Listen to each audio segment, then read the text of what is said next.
तो कैसे हैं आप लोग।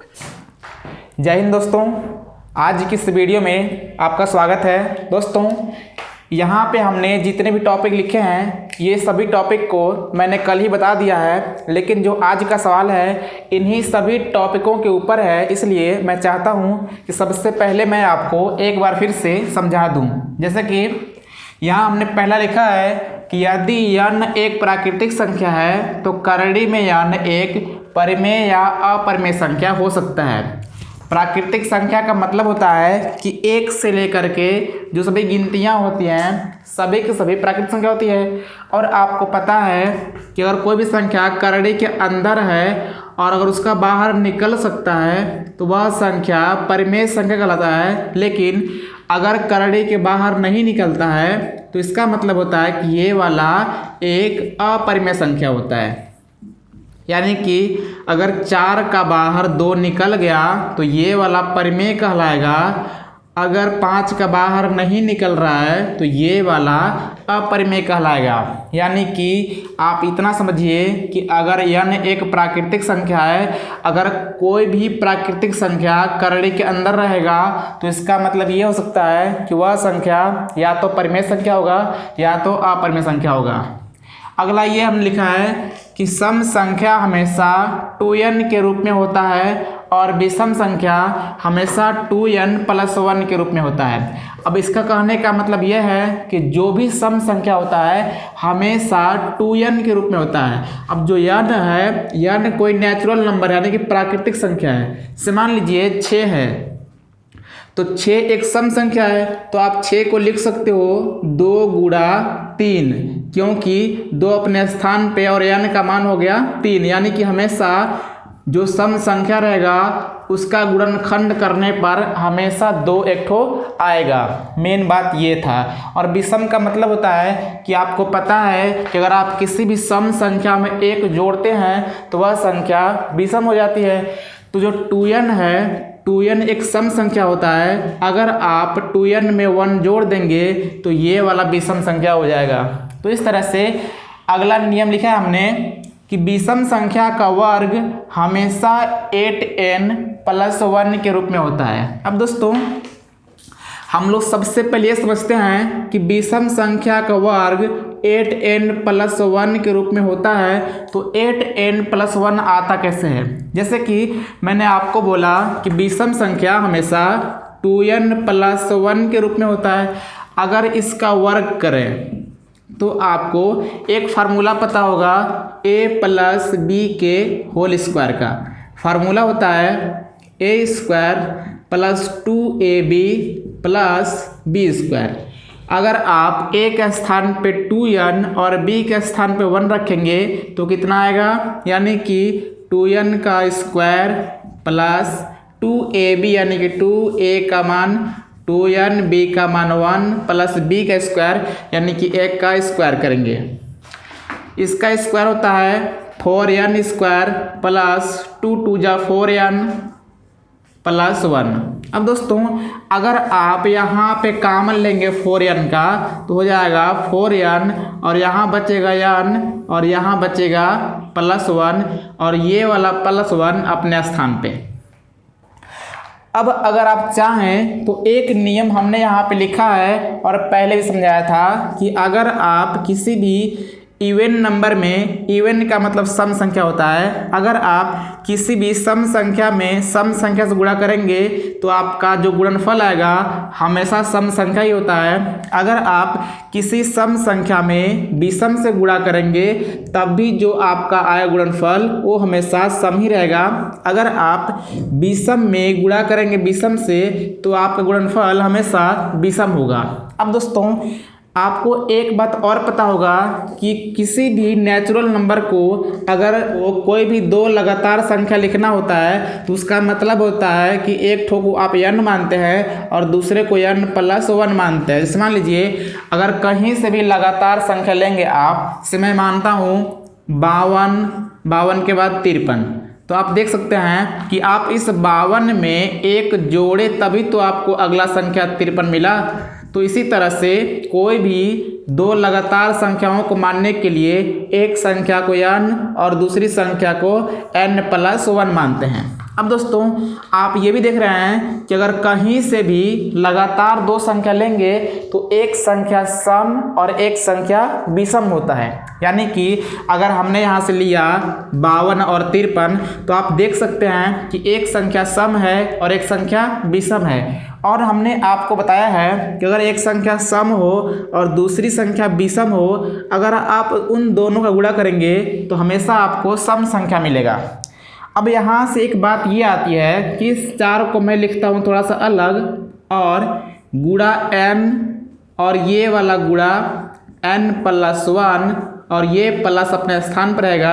अब दोस्तों आप ये कह सकते हैं कि 4 अपने स्थान पे n कोई प्राकृतिक नंबर है और n+1 ये भी कोई प्राकृतिक नंबर है, यानी कि दोनों ही एक नेचुरल नंबर हैं। अब दोस्तों ये दोनों लगातार हैं, यानी कि एक ठो n है तो एक ठो n+1 है, यानी कि अगर इन दोनों का आप गुणा कराओगे तो आपको इवन नंबर मिला होगा, यानी कि सम संख्या मिला होगा। और सम संख्या हमेशा 2n के रूप में होता है, तो इसके स्थान पे आप 2n लिख सकते हैं +1, यानी कि 4 दूनी 8n+1।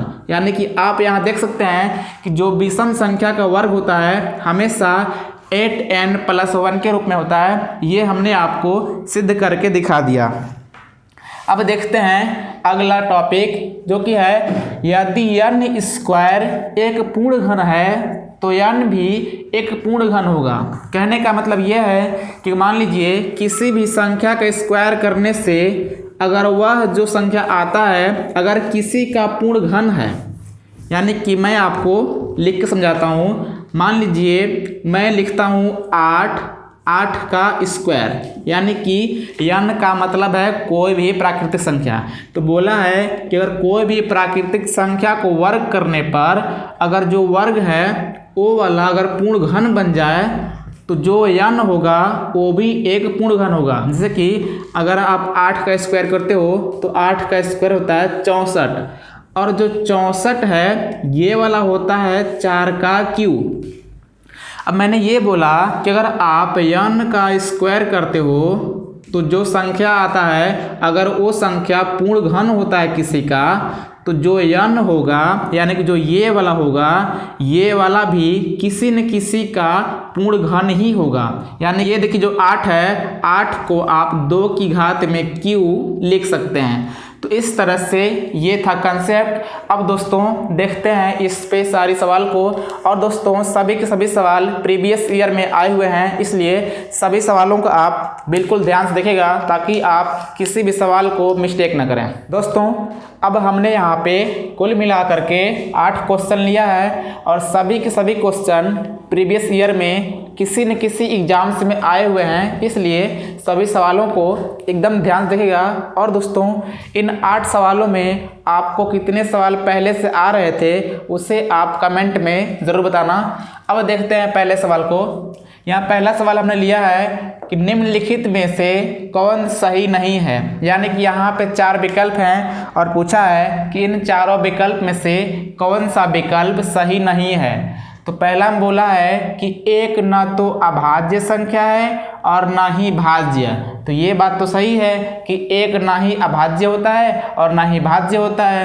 दूसरा पढ़ते हैं 0 ना तो ऋणात्मक है और ना ही धनात्मक है। तो सही बात है, 0 ना ही प्लस होता है और ना ही माइनस होता है। अब देखते हैं अगला वाला, लिखा है कि यदि p गुणा q एक सम संख्या है तो p और q हमेशा सम होंगे। दोस्तों ये वाला ही गलत है। अब बता रहे हैं क्यों। मैंने आपको बताया कि अगर आप एक सम संख्या और एक विषम संख्या गुणा करते हैं तो जो गुणनफल आता है हमेशा सम आता है। क्या आता है? सम आता है। यानी कि अगर एक ठो सम हो एक ठो विषम हो, अगर उन दोनों का गुणा करेंगे तो हमेशा सम आता है। तो ये बोल रहा है कि भाई इन दोनों का गुणा करने पर सम आ रहा है। तो अगर सम आ रहा है तो हो सकता है कि एक ठो सम होगा एक ठो विषम होगा, लेकिन यहाँ बोल रहा है कि हमेशा दोनों ही क्या होंगे? सम होंगे। तो ये वाला गलत बोल रहा है, क्योंकि एक ठो सम और एक ठो विषम भी हो सकता है। और आपको पता है कि करली में 2 एक अपरिमेय संख्या है, यानी कि ये तीनों बात सही थे, ये वाला सी गलत था। तो इस तरह से ये आपका विकल्प सी सही हो जाएगा। अब देखते हैं सवाल नंबर दूसरे को। यहाँ बोला है कि यदि n स्क्वायर एक पूर्ण घन है तो निम्न में कौन सा कथन सत्य है। दोस्तों मैंने बोला था कि अगर n स्क्वायर एक पूर्ण घन है तो n भी एक क्या होगा, पूर्ण घन होगा। तो इस तरह से आप यहाँ देख सकते हैं कि बोला है कि n एक विषम संख्या है, n एक सम संख्या है, n एक पूर्ण घन है। आगे बोला है कि n एक पूर्ण घन है। तो ये वाला विकल्प सही है जो कि मैंने अभी आपको बताया था। उम्मीद करता हूँ कि आपको दोनों ही सवाल अच्छे तरह से समझ में आए होंगे। अब देखते हैं तीसरे सवाल को। यहाँ बोला है कि n 3 अंकों की सबसे छोटी अभाज्य संख्या है, तो 19 से भाग देने पर शेषफल क्या होगा। अब मैंने आपको बताया है कि भाज्य और अभाज्य क्या होता है। अभाज्य का मतलब होता है कि जो संख्या किसी से ना कटे, या तो एक से कटे या तो खुद से कटे, उसे बोलते हैं अभाज्य संख्या। अब बोला है कि 3 अंकों की छोटी अभाज्य संख्या में आपको भाग देना है 19 से, तो जो शेषफल होगा वही आपसे पूछा है। तो सबसे पहले तो आपको ये पता होना चाहिए कि 3 अंकों की सबसे छोटी अभाज्य संख्या होता क्या है। अगर आपसे कोई पूछेगा कि 3 अंकों की सबसे छोटी संख्या क्या होगा, तो आप जानते हैं कि 100 होता है, लेकिन 100 एक अभाज्य संख्या नहीं है। लेकिन दोस्तों आपको पता होगा कि अगर आप 101 को देखेंगे तो ये वाला कोई से नहीं कटता है, यानी कि 3 अंकों की सबसे छोटी अभाज्य संख्या 101 हो गई। अगर आप 101 को भाग दोगे 19 से तो कितना होगा, 19 × 25 = 95, यानी कि 5 बार 95 आएगी। तो 101 में आप 95 घटाओगे तो आपका शेषफल कितनी हो जाएगी, 6 हो जाएगा। तो इस तरह से इसका भी आंसर सी है। अब देखते हैं सवाल नंबर चौथा कि यदि m 0 से 50 तक की अभाज्य संख्या है और n 50 से 100 तक के बीच की अभाज्य संख्या है तो m और n का मान ज्ञात कीजिए। दोस्तों हमने पिछली वीडियो में आपको बताया था कि 1 से 50 के बीच तक 15 ठो अभाज्य संख्याएं होती हैं और 1 से 100 तक के बीच में 25 ठो अभाज्य संख्याएं होती हैं। अब अगर मैं आपसे पूछूंगा कि 50 से 100 के बीच में कितने अभाज्य संख्या होंगी, तो आप कह सकते हैं 10, क्योंकि अगर 1 से 50 के बीच में 15 है और 1 से 100 के बीच में 25 है, तो कहने का मतलब 50 से 100 के बीच में 10 होगा, तभी तो 15 और 10 25 हुआ होगा। तो इस तरह से अब सवाल में बोला है कि जो 0 से 50 तक के बीच में अभाज्य संख्या है, ये वाला मान है m का, यानी कि 0 से 50 तक के बीच में 15 होते हैं अभाज्य संख्या, तो m का मान 15 हो गया। अब पूछा है आगे कि n का जो मान है 50 और 100 के बीच में जितने अभाज्य संख्या हैं वो वाला मान है n का। अब आपको पता हो गया कि 50 से 100 के बीच में 10 ठो होते हैं अभाज्य संख्या, यानी कि n का मान हो गया 10। अब आपसे पूछा है सवाल में कि m - n का मान कितना होगा। अब m का मान आपको पता हो गया 15 और n का मान पता हो गया 10। अगर आप 15 में 10 घटाओगे तो आपको बचेगा 5। तो इस तरह से विकल्प दूसरा सही हो गया। अब देखते हैं सवाल नंबर 5वां। सवाल 5वां है कि 53 से 97 तक कितनी भाज्य संख्याएं हैं। अब दोस्तों यहाँ पूछा है कितनी भाज्य संख्याएं। भाज्य संख्या से बोलते हैं जिसका गुणनखंड 2 से अधिक होता है। अब इसके लिए समझते हैं, जैसे कि मैंने आपको बताया था कि 50 से 100 तक के बीच में 10 ठो अभाज्य संख्या होते हैं। ये क्या होता है, अभाज्य। अब दोस्तों पूछा है कि 53 से 97 के बीच में कितनी भाज्य संख्याएं होगी। तो सबसे पहले हम लोग काम करेंगे कि 53 से 97 के बीच में कुल कै ठो संख्या होगा ये पता कर लेंगे। अगर आपको ये पता हो जाएगा कि कुल कै ठो संख्या होगा तो उसमें आप अभाज्य संख्या को घटा देंगे तो जितना बचेगा वही तो भाज्य होगा। तो इस तरह से आप 53 से 97 के बीच में सभी संख्याओं को ज्ञात कैसे करेंगे, तो ज्ञात करते ऐसे हैं कि आपको 97 में 53 घटाना होगा, यानी कि 97 में आप 53 घटाएंगे तो कितनी बचेगी, बचेगी 44।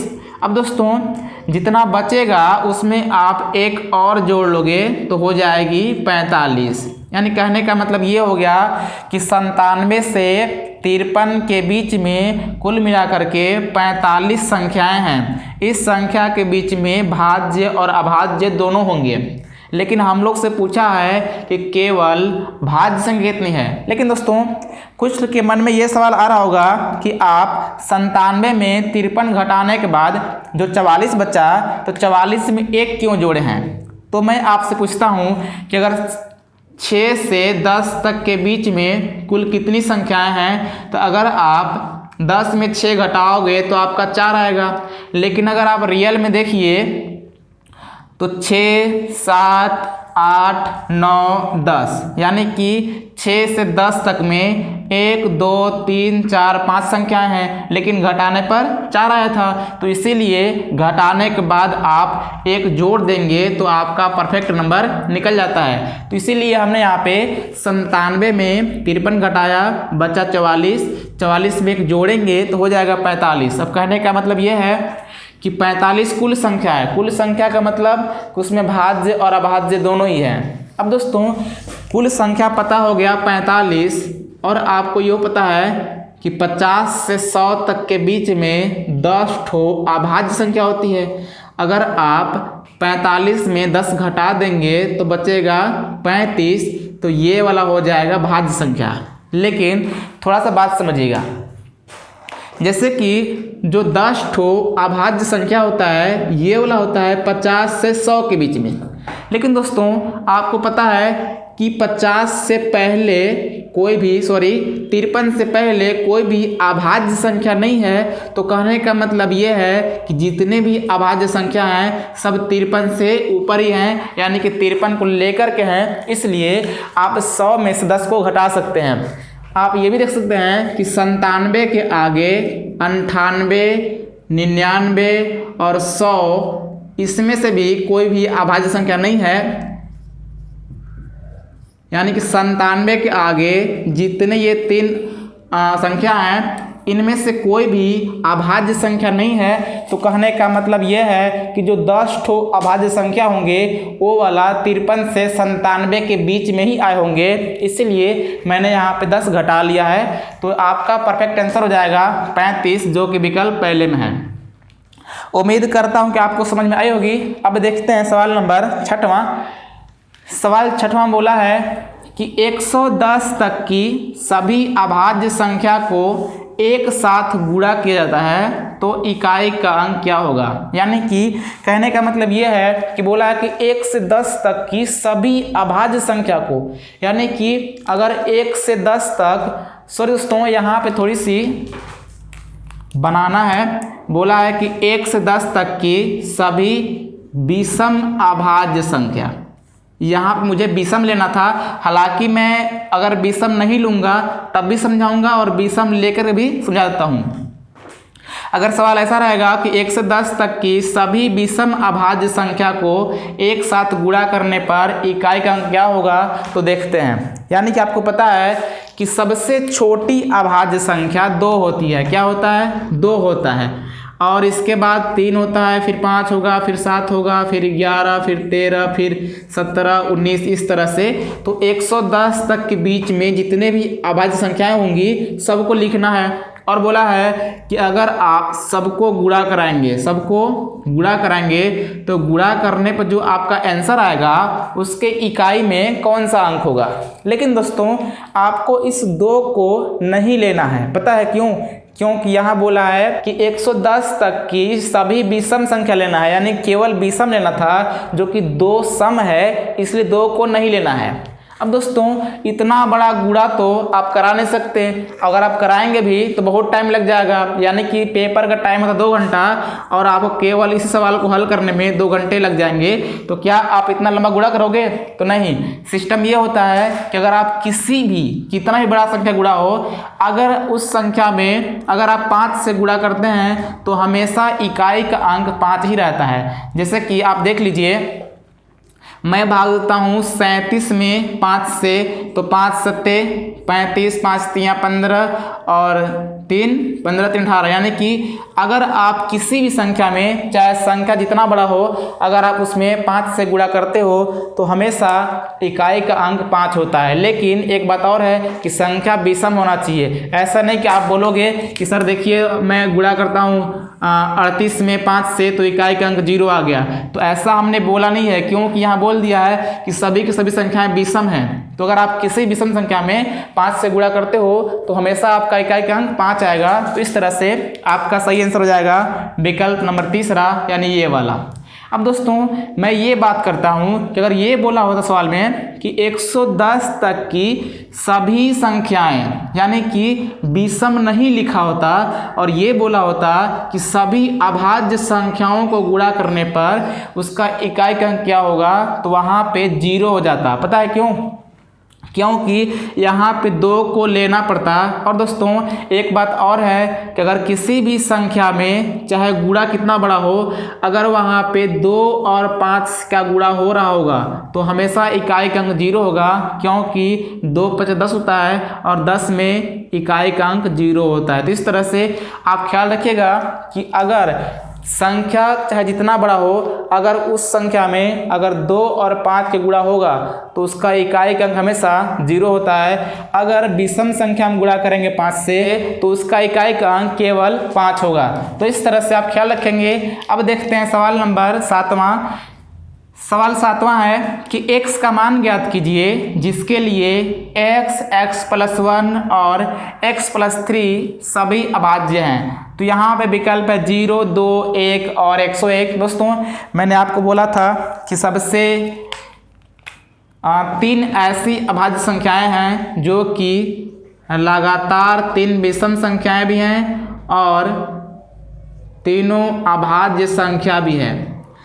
अगर आप x को 2 मानते हो तो इसका मान हो जाएगा 3, क्योंकि 2 1 3, और इसका हो जाएगा 3 2 5। तो आप देख सकते हैं कि अगर आप x के स्थान पे 2 रखोगे तो तीनों के तीनों अभाज्य संख्याएं होगी।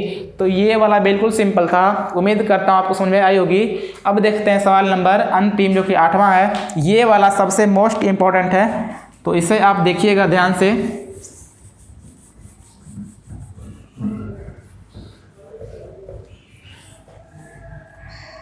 यहाँ बोला है सवाल में कि यदि n² - 33, n² - 31 और n² - 29 एक अभाज्य संख्याएं हैं तो n की संभावित मानों की संख्या क्या होगी जहाँ n एक पूर्णांक है। यानी कि ये बोला है कि संख्या आपके पास 3 ठो दिया है, n² - 33, एक है n² - 31 और अगला है n² - 29।